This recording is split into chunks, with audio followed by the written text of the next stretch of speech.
Hey guys. My name's Michelle. Anita. Sarah. Leah. Peyton. Talia. Jazz. Marquita. I'm a physique. Product. Period. You love to see. What's good, y'all? Dr.Trehunna.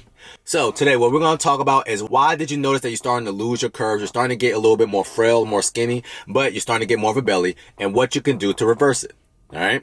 So if you're somebody who noticed that at one point in time you was way curvier than you are now, but now you're starting to gain a lot more visceral fat, which is the fat in front of your stomach, that is because you're dealing with a whole lot of stress.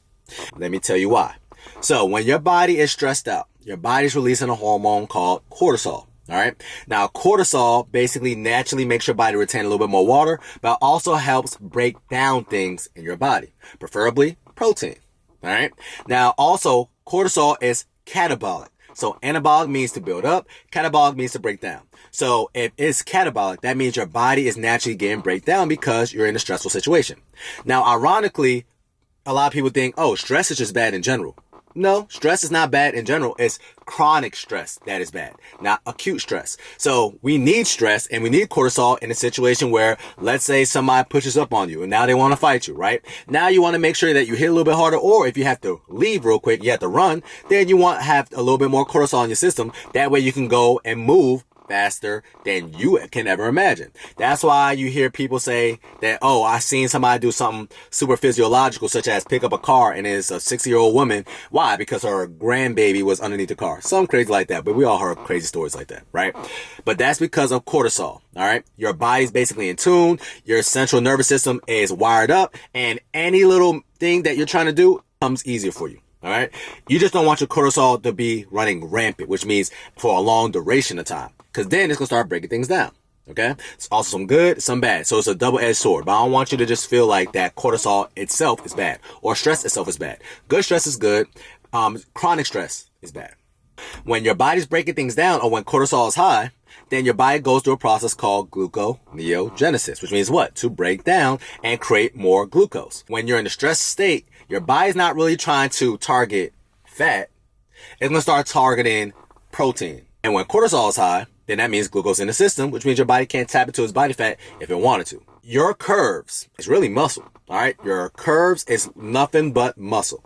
So when you're in a catabolic state, though, and because cortisol is high and it continues to stay high every single day, your muscles getting chipped down just a little bit, just a little bit, just a little bit. So if you're in a chronic stress state, that means it's going to be a point of time where a year passed and you notice, oh, I felt like I was a little bit curvier, but I also got a little pudge now.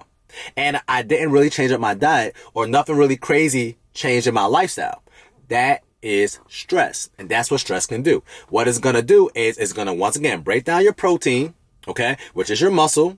And then what happens is, because there's excess amount of glucose in your system, your liver is taking the blunt of it and it's turning these glucose that's coming from your muscle to triglycerides, okay? But also because your liver is metabolizing it, it's going to store it in your visceral area. So your curves is coming in, but pudge is coming out. And the main reason why is because your liver is hosted right where your stomach at. That's why your body naturally wants to have a little bit more stomach fat. That's why the hardest place to get off, or the hardest fat to get off on the human body, is stomach fat. Why? That is your body's savings account.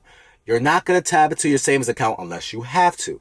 If your body ran out of fat from your arms and your legs, then it's going to start tapping into your savings account, which is your stomach fat. If you continue to be stressed out, your body naturally, instead of it storing it everywhere else, such as it does with food, especially with high glucose or high glycemic foods, it's going to just go ahead and store it here, which is your stomach. So let's say if you're somebody who's doing everything right, your quote unquote diet is dialed in, and you're working out, but you're still getting a pudge, 9 times out of 10, you're stressed out, okay? Something called Cushing syndrome. So if you're noticing that this is something that's been happening throughout the course of a couple years, then you might want to get checked out for that. All you have to do really is to moderate and mitigate your stress if possible. What I would like for you to do is go ahead and start meditating a little bit more, you know, and start doing things that's going to bring you a little bit more peace of mind. Cool? I got for you today. That's your reset tip of the day. That's going to help you stay snatched all the time during the summertime. Talk to you soon.